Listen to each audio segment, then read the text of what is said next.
অপদার্থ অকর্ম একটা। নিজে অন্ধভাবে অত্যাচারী ভাবির কাছে রেখে আসতে লজ্জা করে না? এভাবে যে ঘুরে বেড়াচ্ছ, আড্ডা দিচ্ছ, লজ্জা করে না তোমার? কিন্তু তুমি একদম চুপ। আজ থেকে যেন এসব আড্ডাবাজি না দিতে দেখি। আজকে থেকে কাজ করবা।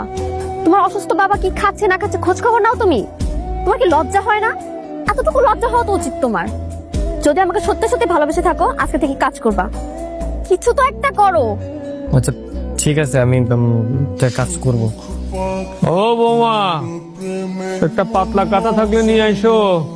আপনার সমস্যা কি? হ্যাঁ, সারাদিন শুধু বৌমা বৌমা বৌমা, আর কোনো কথা আপনি জানেন না? হ্যাঁ, আরে কি অবস্থা আপনার ঘরের? এই অবস্থা কেন? আপনি কিন্তু পরিষ্কার করতে পারেন না? বৌমা, চোখে দেখতে পাই না তো, তাই ঠিক মতো গোছগাছ করতে পারি নাই। আমার হয়েছে যত জানা। আমার মাঝে মাঝে কি মনে হয় জানেন? আপনাকে লাথি মেরে না ঘর থেকে বের করে বৃদ্ধাশ্রমে পাঠিয়ে দিই, নয়তো আপনাকে না বালিশ চাপা দিয়ে মেরে ফেলি। আমাকে কি বলছো তুমি এসব? তোমার কি মাথা খারাপ হয়ে গেছে? কি রে, তুই কইছিস খাবি না? ক্ষুধা লাগছে না তোর? আরে বন্ধু, কি হয়েছে তোর? তুই কাঁদতেছিস কেন? আমি অনেক বড় অন্যায় করে ফেলাইছি, অনেক বড় অন্যায় করে ফেলাইছি রে। নিজের নিজের মুহূর্ত ভাবতে যখন অত্যাচার বিরুদ্ধে দেখছি না, আমার আমার না অনেক কষ্ট লাগছে। আমার মনটা চাইছে আমি আমি আমি কিছু কিছু একটা করে ফেলাই, কিন্তু আমার নিজের পায়ের নিচে তো মাটি নাই। আমি আমার বাপের নিয়ে এসে কি খাও? আমি নিজেই তো খাইতে পারি না, রাস্তায় রাস্তায় ঘুরি। আমার আমার কিছু একটা করতে হবে। আচ্ছা শোন, তুই কোনো টেনশন করিস না। আমার একটা মামাতো ভাইয়ের দোকান আছে, আমার ভাইয়ের সাথে কথা বলে দেবো, দরকার হলে তোর একটা ব্যবস্থা করে দেবে। ভাইয়া, এই আইশ্যাডো বক্সটা দেখান তো।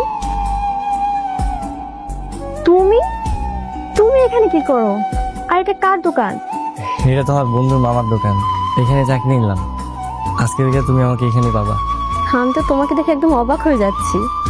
তুমি তো বলছিলে যে চাকরি না করে সারাদিন আড্ডা টাড্ডা দিলে তো আর হবে না, জীবনে কিছু করতে পারবো না। তাই ভাবলাম আমি চাকরিটা নিই। আমি সত্যি অনেক খুশি হয়েছি। শুভ, তোমার বাবার কষ্ট চোখে দেখা যায় না। তুমি ভালো কিছু করে তোমার বাবাকে ওখান থেকে নিয়ে আসো। হ্যালো, কি করছো?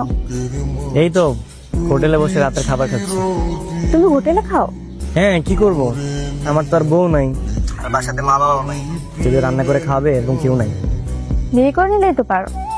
বিয়ে তো করতে চাই একজনকে, কিন্তু সে তো আর চায় না। এই জোর করে তো আর কাউকে পাওয়া যায় না, বুঝো নাই? ভালোবাসার মানুষের সাথে মাঝে মাঝে জোরও খাটাতে হয়, অধিকার দেখাতে হয়। তাই নাকি? ঠিক আছে, তাহলে চলে আসো। আর শোনো, একটা হাত পাখা নিয়ে এসো, হ্যাঁ, গরম ভাত ঠান্ডা করার জন্য। আর সাথে গান গাবা, আমার হাত পাখার বাতাসে। তুই টাকা পাইলি কোথায়?